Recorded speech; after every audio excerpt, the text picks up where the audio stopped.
Somewhere in the world, right now, a criminal is holding a pile of cash he can't spend. Not because it isn't real money, it is. But the moment he tries to buy a house with it, or wire it to a bank, or even deposit it, he creates a trail, and that trail leads straight back to the crime that produced it. So he has a problem.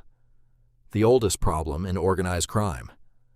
How do you take dirty money, money that screams, "I broke the law," and turn it into money you can spend in broad daylight? The answer is a process, a three-stage process that moves an estimated 2 to 5% of global output, somewhere between $800 billion and $2 trillion every single year, through the world's banks. And most of the people helping it happen don't even know they're doing it. I spent over a decade investigating this for a living. Let me show you how it actually works. First, the why. Because this is the part most explanations skip. Cash itself isn't the prize. A drug trafficker, a fraudster, a corrupt official, they don't want a garage full of 20s. They want what everyone wants. A house, a car, investments, a lifestyle, things you buy through the formal financial system. And the formal financial system has a memory. Every wire, every deposit, every card swipe is recorded. That record is exactly what a bank's compliance team, and eventually an investigator like me, uses to reconstruct where money came from. So dirty money has a fingerprint. Laundering is the process of scrubbing that fingerprint off, of building a plausible, boring, legitimate-looking story for why you have the money. The goal isn't to hide the money, it's to explain it. And that happens in 3 stages. Stage 1. Placement. Getting the cash into the financial system in the first place. This is the most dangerous stage for the criminal, and the easiest for us to catch. Because raw cash is loud. Banks in the United States are required to file a report on any cash transaction over $10,000, so the launderer's whole game at this stage is simple. Get the cash in without tripping that wire. The classic move is structuring, also called smurfing. Instead of one $50,000 deposit, you make 8 deposits of $6,000 across different branches, different days, different people. Each one sits under the reporting threshold. Here's the catch, and it's a beautiful piece of the law. Deliberately breaking up deposits to avoid the report is itself a federal crime, even if the money were clean. The evasion is the offense. The other classic is the cash-intensive front business, a car wash, a laundromat. Yes, that's literally where the word comes from. You mix the dirty money in with the real receipts, and suddenly, $200,000 of criminal proceeds looks like a very popular nail salon. The tell? The numbers don't breathe like a real business. A restaurant reporting more revenue than it has chairs to seat. When the story doesn't match the physics, that's where an investigator starts pulling the thread. Stage 2. Layering. This is the heart of it, and where it gets genuinely clever. Once the money's in the system, the launderer's job is to put distance between the money and the crime. Not distance in miles, distance in complexity.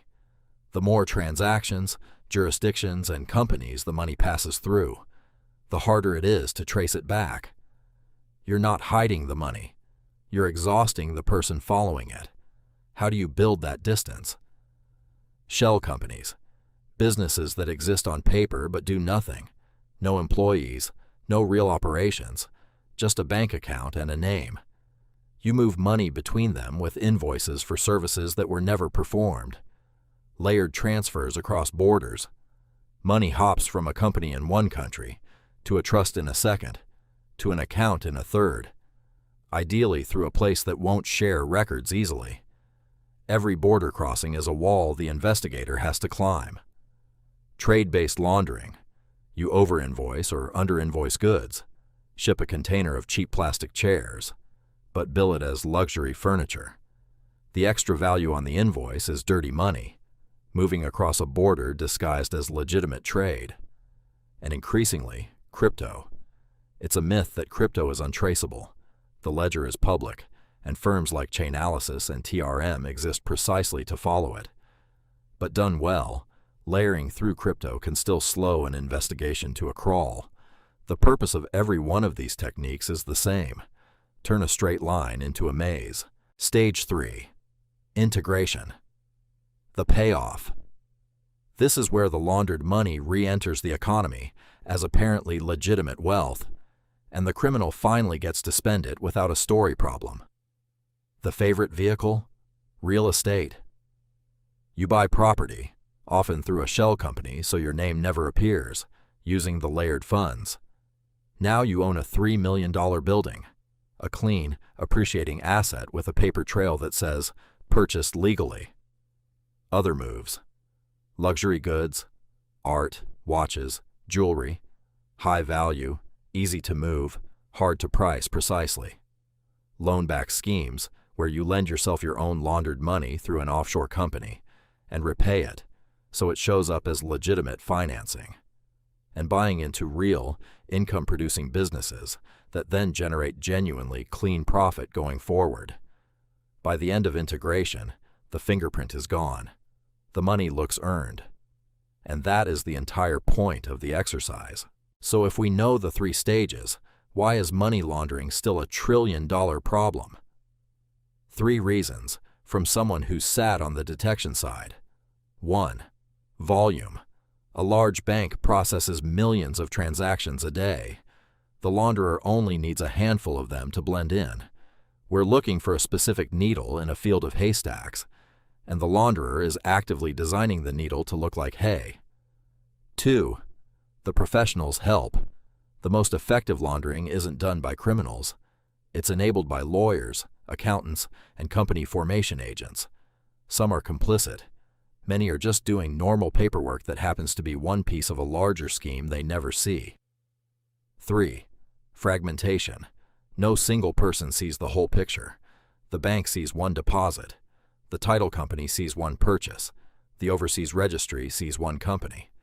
The crime only becomes visible when someone connects those fragments across institutions and borders.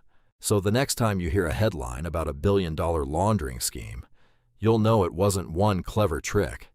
It was placement, layering, and integration, a patient process built to turn the story of a crime into the story of a successful businessman. Understanding that process is the first step to spotting it, and spotting it is what I do. I'm a CAMS, Certified Financial Crime Investigator with over 12 years in this field. On this channel, I break down how these schemes actually work, using nothing but public records. If that's your world, or you just want to understand the one hiding underneath the news, subscribe. And if you run a business and you've ever wondered what your own exposure looks like, I left a free red flags checklist in the description. Everything here is educational, not legal advice. Next episode, we take one real, public case and follow the money all the way through. I'll see you there.